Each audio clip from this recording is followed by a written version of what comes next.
खरं म्हणजे हे आध्यात्मिक प्रगतीसाठी रिलॅक्सेशन टेक्निक डेव्हलप झालेलं आहे, कुठल्याही विकर बरा करण्यासाठी नव्हता. पण पूर्वी जेव्हा ही टेक्निक डेव्हलप झालं तेव्हा आध्यात्मिक कामासाठी डेव्हलप झालं होतं.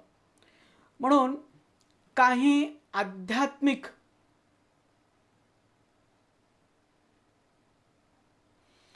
त्यामुळे काही जे आहेत ना, काही आध्यात्मिक उपयोग जे आहे ह्या रिलॅक्सेशनचे, तर त्या रिलॅक्सेशनचे काही आध्यात्मिक उपयोग मी तुम्हाला सांगतो की काय काय होऊ शकतं.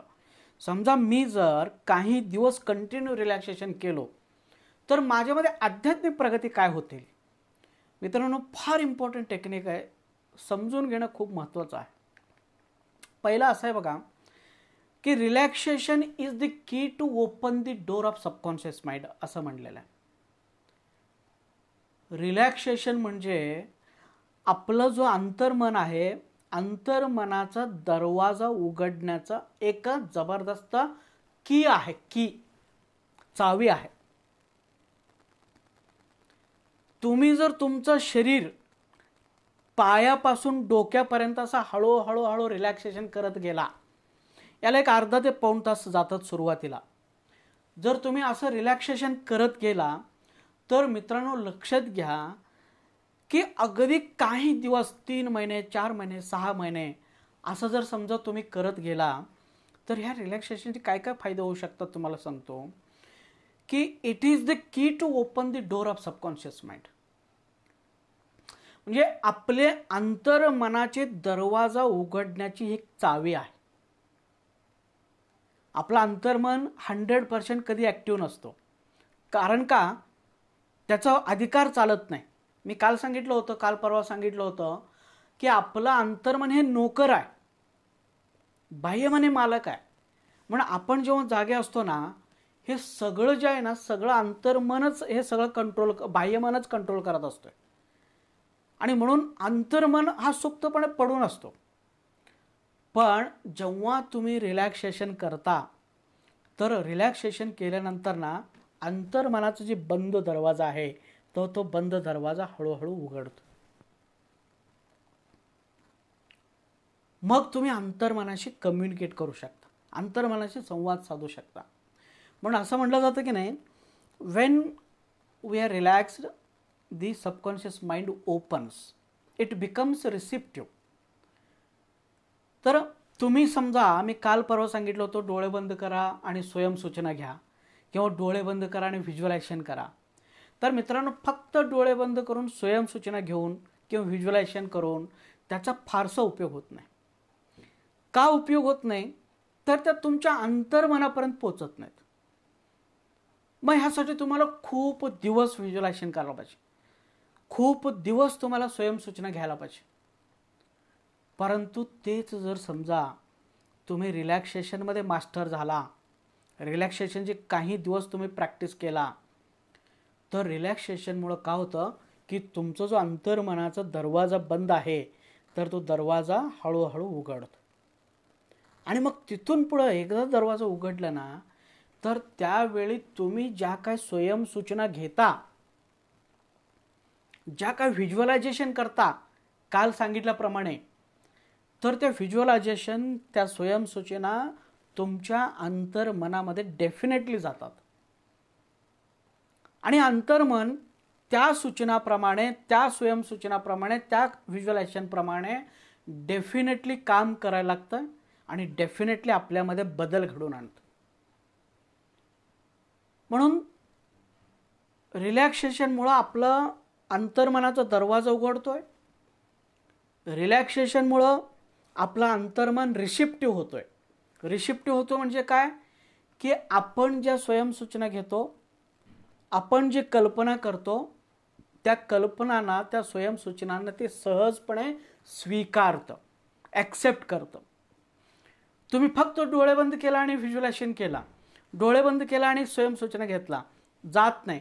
कारण अंतर्मनामध्ये आणि बाह्यमनामध्ये असे एक बॉर्डर आहे.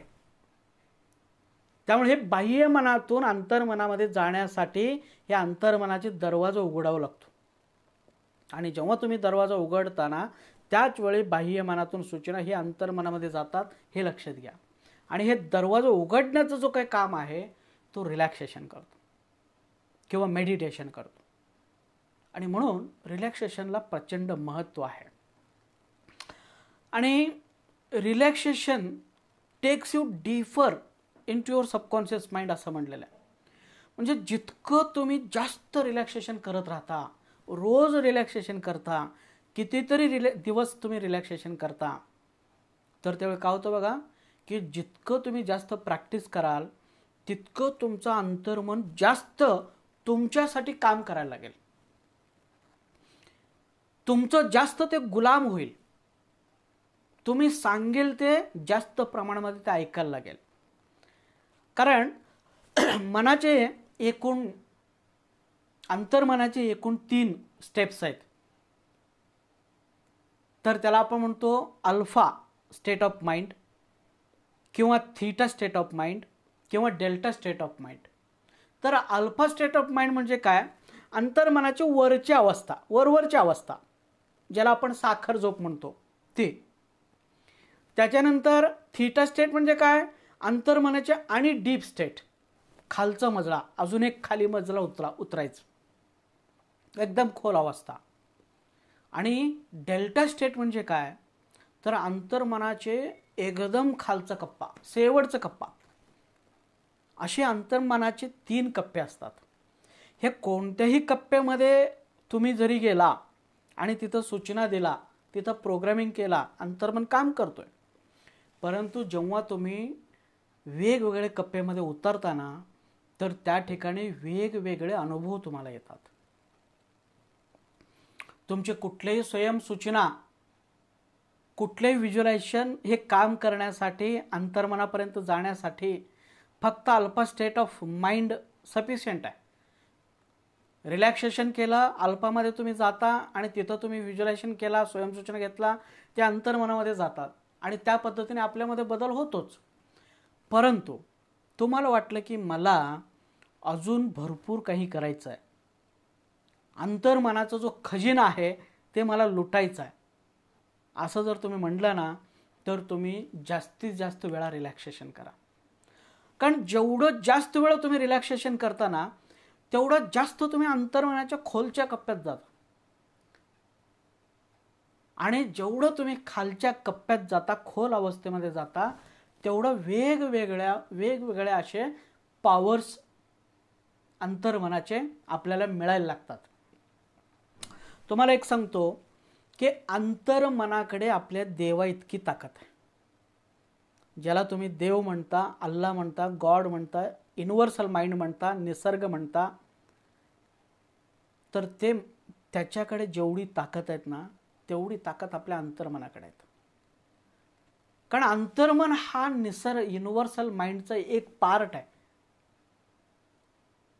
जसं एखादा समुद्र आहे आणि त्या समुद्रामधून एक बकेट पाणी तुम्ही बाहेर काढला, तर ह्या बकेटमधले पाणी आणि त्या समुद्रातले पाणी ॲक्च्युली एकच आहे.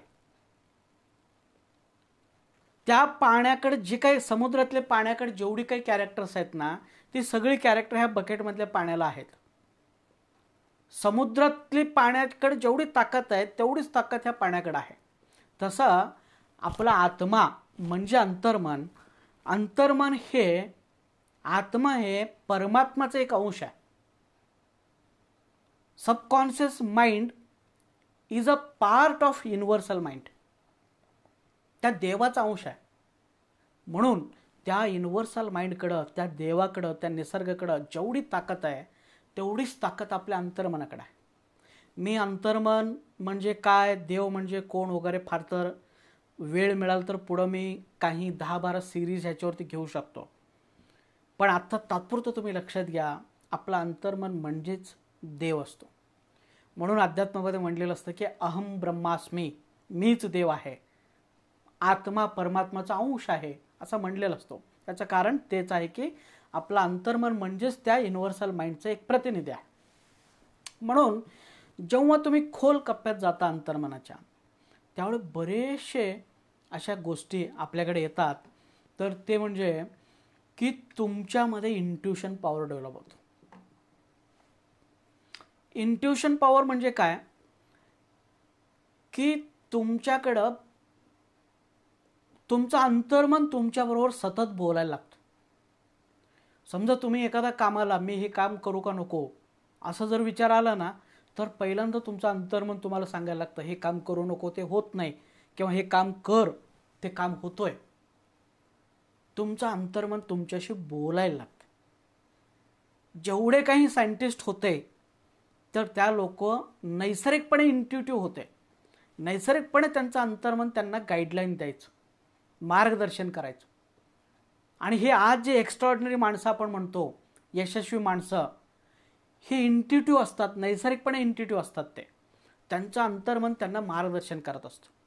आणि अंतर्मन हे त्रिकालज्ञानी असल्यामुळं, अंतर्मन हा दैवी शक्तीचाच एक पार्ट असल्यामुळं, तर त्यांनी केलेले प्रत्येक विचार जे असतात, त्यांनी केलेले प्रत्येक मार्गदर्शन जे असतात ते सत्य ठरतात. आणि म्हणून इंट्युटिव्ह माणसं, अंतर्मनाचे जास्तीत जास्त वापर करणारे माणसं ही कधीही आयुष्यामध्ये फेल जात नाही.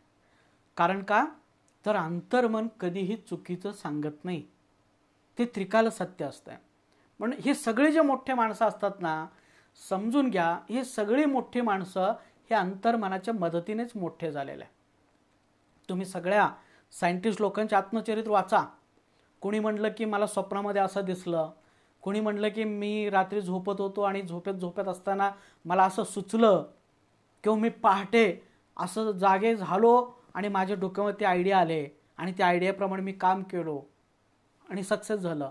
प्रत्येक जवळपास 70 ते 80% सायंटिस्टनी हे लिहून ठेवलेलं आहे. म्हणून मित्रांनो, की तुम्ही जेवढं त्या लोकांच्याकडे नैसर्गिकपणे ती ताकद होती,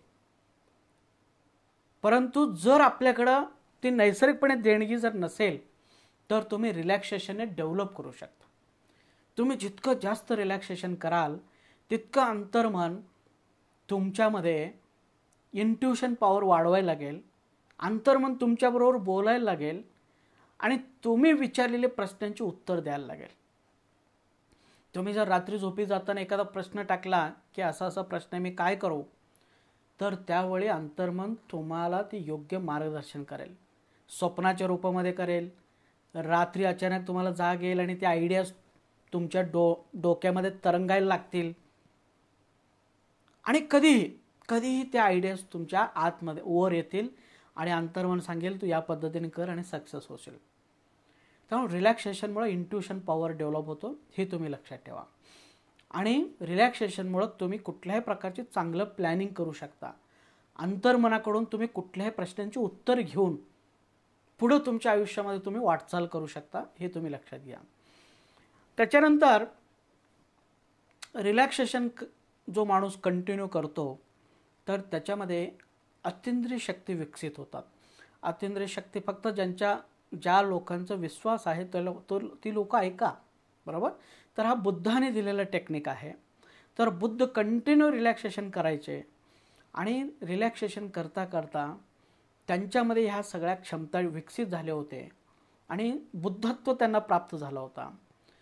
कारण का, आपल्यामध्ये काही सेंटर्स असतात, त्याला थर्ड आय म्हणतो आपण, त्रिनेत्र वगैरे तुम्ही ऐकलं असेल, किंवा कमीत कमी परमात्माला असा तिसरा नेत्र आहे, तो उघडतो वगैरे असं तुम्ही ऐकलं. ज्यांना अध्यात्मामध्ये काहीच नॉलेज नाही अशा लोकांनी कमीत कमी एवढं तरी ऐकलंय की परमात्माचा अजून एक डोळा आहे वगैरे. आणि ज्यांना नॉलेज आहे त्या लोकांना मी जे बोलतो ते व्यवस्थितपणे समजतं. तर मित्रांनो, आपला थर्ड आय ॲक्टिवेट होतो. कंटिन्यू रिलॅक्सेशन जर केला थर्ड ॲक्टिवेट होतो. त्याच्यानंतर आपल्या मूलाधार चक्रामध्ये कुंडलिनी नावाची शक्ती आहे. तर कुंडलिनी शक्ती ॲक्टिवेट करण्यासाठी रिलॅक्सेशन एकदम उत्तम अशा पद्धतीची टेक्निक आहे. खूप लोकांनी फक्त रिलॅक्सेशन करूनच त्यांच्यामध्ये कुंडलिनी शक्ती जागृत केलेली आहे.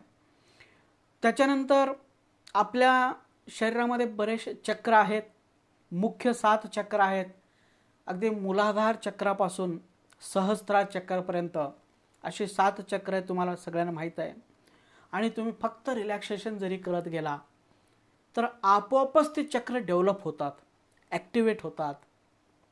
आणि एकदा काही ते चक्र ॲक्टिवेट झाले तर आपलं शरीर नेहमी निरोगी राहतो, कुठलेही विकार होत नाही आणि ह्या मूलाधार चक्र ॲक्टिवेट झाल्यामुळं, मूलाधार चक्रातील कुंडलिनी जागृत झाल्यामुळं वेगवेगळे असे आध्यात्मिक अनुभव आपल्याला घेता येतात. खूप लोकांनी घेतलेलं आहे. अर्थात 1-2 दिवसाचं रिलॅक्सेशन हे शक्य नाही. त्याला खूप दिवस, खूप महिने, खूप वर्ष करावं लागतं, हे तुम्ही लक्षात घ्या. परंतु रिलॅक्सेशनने काय काय फायदे होऊ शकतात याच्याबद्दल आपलं डिस्कशन चालू आहे.